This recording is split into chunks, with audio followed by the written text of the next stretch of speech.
জান্নাতের সুগন্ধি পেয়েছেন। একটা ইমোশন প্রকাশ করবেন, ও বানাই দিবে ও জান্নাতের ঘ্রাণ পেয়ে আসছে। এর এত খবিস, এত খান্নাস। কোনো সন্দেহ নাই যেটা জান্নাতের সুঘ্রাণ। ইমোশন প্রকাশ করবেন, কোনো সন্দেহ নাই যেটা জান্নাতের সুঘ্রাণ। ইমোশন প্রকাশ করবেন, কোনো সন্দেহ নাই যেটা জান্নাতের সুঘ্রাণ। তাহলে এটা ইমোশন প্রকাশ করা হলো, কোনো সন্দেহ নেই। আচ্ছা, কোনো সন্দেহ নেই মানে কি নিশ্চিত ভাবে বলছে না, মানে একেবারে আত্মবিশ্বাসের সঙ্গে বলছে না। এরা ধর্মকে বিক্রি করার জন্য কত কৌশল অবলম্বন করে। এই মিষ্টি ভাষী বক্তা কিভাবে আপনাকে জঘন্য ভাবে ধোকা দিচ্ছে। যদি সত্যিকার অর্থে আল্লাহ রাব্বুল আলামিনের সঠিক দিন পেতে চান, এই সমস্ত তথাকথিত ভণ্ড মোটিভেশনাল স্পিকার, ভাইরাল রোগে আক্রান্ত রোগী আবু তোহা মোহাম্মদ আদনানদের মতো বক্তা থেকে বিরত থাকতে হবে। আসসালামু আলাইকুম ওয়া রাহমাতুল্লাহ। প্রিয় দিনী মুসলিম ভাই ও বন্ধুরা, আপনারা সকলেই কেমন আছেন? আশা করছি মহান আল্লাহ রাব্বুল আলামিনের অশেষ রহমতে আপনারা সকলেই ভালো আছেন। প্রিয় দিনী মুসলিম ভাই ও বন্ধুরা, আজকে একটি খুবই গুরুত্বপূর্ণ টপিক নিয়ে কথা বলবো। সেটা হচ্ছে এই যে আমাদের সমাজের একজন তথাকথিত মোটিভেশনাল স্পিকার, ভাইরাল বক্তা আবু তোহা মোহাম্মদ আদনানের একটি মিথ্যাচার নিয়ে কথা বলবো। প্রিয় দিনী মুসলিম ভাই ও বন্ধুরা, আমাদের সমাজে অসংখ্য যুবক আছে যারা ইসলাম সম্পর্কে কিছুই জানে না, ইসলাম সম্পর্কে একেবারেই অজ্ঞ। তারা শুধুমাত্র কোন বক্তা মোটিভেশন কথাবার্তা বলছে, কোন বক্তা প্রেম কেন্দ্রিক কথাবার্তা বলছে এইটা খোঁজে, এবং যেই বক্তা মোটিভেশন কথাবার্তা বলে, প্রেম পীড়িতের কথাবার্তা বলে, তাদের মোহে পড়ে গিয়ে তাদের ফ্যান হয়ে যায়। তো প্রিয় দিনী মুসলিম ভাই ও বন্ধুরা, এই ধরনের অসংখ্য ইসলাম সম্পর্কে অজ্ঞ, জ্ঞানহীন, মূর্খ ফ্যান কিন্তু এই আবু তোহা আদনানের রয়েছে।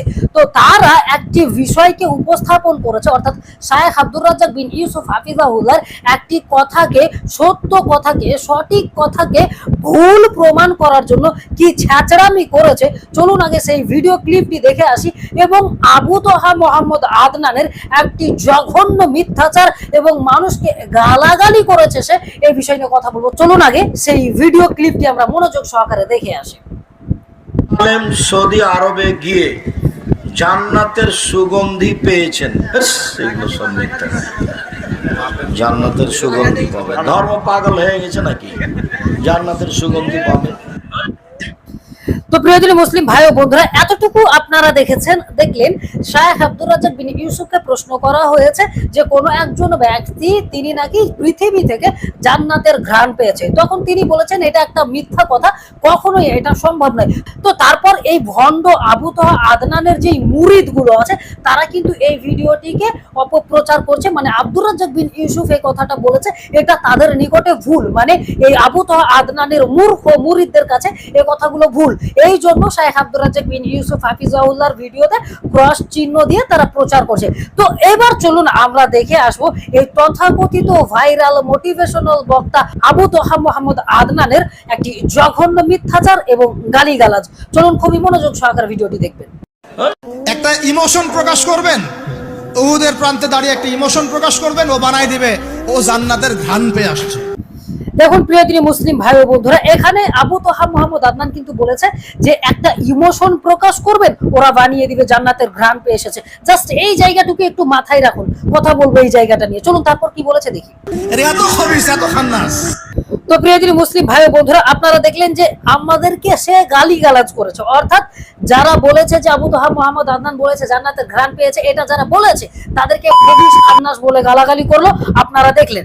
এইবার আসুন আপনাদেরকে যেটা মনে রাখতে বলেছিলাম যে আবু তোহা আদনান কিন্তু বলেছে জাস্ট আপনি একটা ইমোশন প্রকাশ করবেন, ওরা বানিয়ে দিবে যে জান্নাতের ঘ্রাণ পেয়েছে। তো চলুন ওর ওই ভিডিও ক্লিপটি আমরা দেখবো যে সে ইমোশন প্রকাশ করেছিল নাকি একেবারে নিঃসন্দেহে দাবি করেছিল যে এটা জান্নাতের ঘ্রাণ। চলুন তার ভিডিওটি আগে দেখে আসি। আপনারা বিশ্বাস করবেন কিনা জানি না, আমি যেখানে দাঁড়িয়ে আছি ঠিক পাশেই নবী সাল্লাল্লাহু আলাইহি ওয়াসাল্লামের প্রিয়তম চাচা হামজা রাদিয়াল্লাহু আনহুর কবর আছে, এবং তার সাথে হানজালা রাদিয়াল্লাহু আনহুকেও কবর দেওয়া হয়েছে। আপনারা বিশ্বাস করবেন কিনা জানি না যে আমরা এখানে দাঁড়িয়ে আছি, এখান থেকে আমরা একটা সুঘ্রাণ পাচ্ছি। কোনো সন্দেহ নাই যেটা জান্নাতের সুঘ্রাণ, এবং আপনি যত এই মাকবারার কাছে আসতে থাকবেন সুঘ্রাণ তত বাড়তে থাকবে। এইবার আপনারা আরো একবার ভালো করে একটা বিষয় শুনুন। কোনো সন্দেহ নাই যেটা জান্নাতের সুঘ্রাণ। আরো একবার শুনুন। কোনো সন্দেহ নাই যেটা জান্নাতের সুঘ্রাণ। আরো একবার নিশ্চিত হওয়ার জন্য শুনুন, কোনো সন্দেহ নাই যেটা জান্নাতের সুঘ্রাণ। উনি কিন্তু নিজের মুখেই বলেছে কোনো সন্দেহ নাই যে এটা জান্নাতের সুঘ্রাণ। তাহলে এটা ইমোশন প্রকাশ করা হলো? সে নিজেই বলছে যে কোনো সন্দেহ নেই। আচ্ছা, কোনো সন্দেহ নেই মানে কি নিশ্চিত ভাবে বলছে না, মানে একেবারে আত্মবিশ্বাসের সঙ্গে বলছে না, মানে কোনো সন্দেহ নেই যে এটা জান্নাতের সুঘ্রাণ। তার মানে সে একেবারে আত্মবিশ্বাসের সাথে নিশ্চিত হয়ে কোনো প্রকার সন্দেহ ছাড়াই বলছে এটা জান্নাতের সুঘ্রাণ। আবার ওখানে গিয়ে মুরিদদেরকে বোঝাচ্ছে যে আপনি একটা ইমোশন প্রকাশ করবে, ওরা বানিয়ে দেবে জান্নাতের সুঘ্রাণ। তাহলে প্রিয় দিনী মুসলিম ভাই ও বন্ধুরা, আপনারা কি এবার বুঝতে পারছেন যে এই সমস্ত তথাকথিত মোটিভেশনাল স্পিকারেরা কিভাবে সাধারণ মুসলিমদের মগজ ধোলাই করে? মানে এরা এত বেশি মিথ্যা কথা বলে, এত বেশি মিথ্যা কথা বলে যে একজন থার্ড ক্লাস লেভেলের মানুষও বলে কিনা তার সন্দেহ রয়েছে। মানে এরা ধর্মকে বিক্রি করার জন্য কত কৌশল অবলম্বন করে আপনি তখন বুঝতে পারবেন যখন পড়াশোনা করবেন, তাদের বক্তব্যগুলো যাচাই বাছাই করবেন। আপনি সাময়িকভাবে যদি তার একটা বক্তব্য শোনেন, হ্যাঁ আরে বক্তা তো এত সুন্দর কথা বললে, এত মোটিভেশন কথা বললে, কিন্তু আপনি তখন বুঝতে পারবেন যে এই মিষ্টি ভাষী বক্তা কিভাবে আপনাকে জঘন্যভাবে ধোঁকা দিচ্ছে যখন আপনি পড়াশোনা করবেন, তার কথাবার্তাগুলো যাচাই করবেন। আপনাদের সামনে তো আমি নিজেই ক্লিয়ার করে দেখিয়ে দিলাম যে সে বলছে যে কোনো সন্দেহ নেই যে এটা জান্নাতের সুঘ্রাণ। আবার এক জায়গায় কি বলছে যে আমি একটা ইমোশন প্রকাশ করেছিলাম। মানে কি লেভেলের মিথ্যুক, বিশ্বাস করতে পারছেন?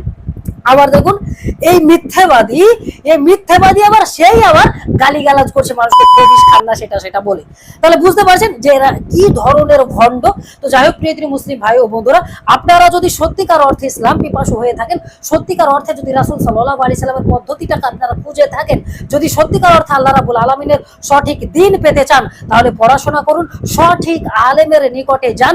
এই সমস্ত তথাকথিত ভণ্ড মোটিভেশনাল স্পিকার, ভাইরাল রোগে আক্রান্ত রোগী আবু তোহা মোহাম্মদ আদনানদের মতো বক্তা থেকে বিরত থাকতে হবে, নচেত কিন্তু ক্ষতিগ্রস্ত হয়ে যাবেন, সঠিক দিনের দিশারি কিন্তু পাবেন না। তাই আপনারা যে কোনো মূল্যে এই সমস্ত বক্তাকে এড়িয়ে চলার চেষ্টা করবেন ইনশাআল্লাহ। আজকের ভিডিওটি এ পর্যন্তই শেষ করছি, আগামীতে আবার অন্য কোনো বিষয় নিয়ে কথা বলবো ইনশাআল্লাহ। ততক্ষণ আপনারা সকলেই ভালো থাকবেন। আসসালামু আলাইকুম ওয়া রাহমাতুল্লাহি ওয়া বারাকাতুহু।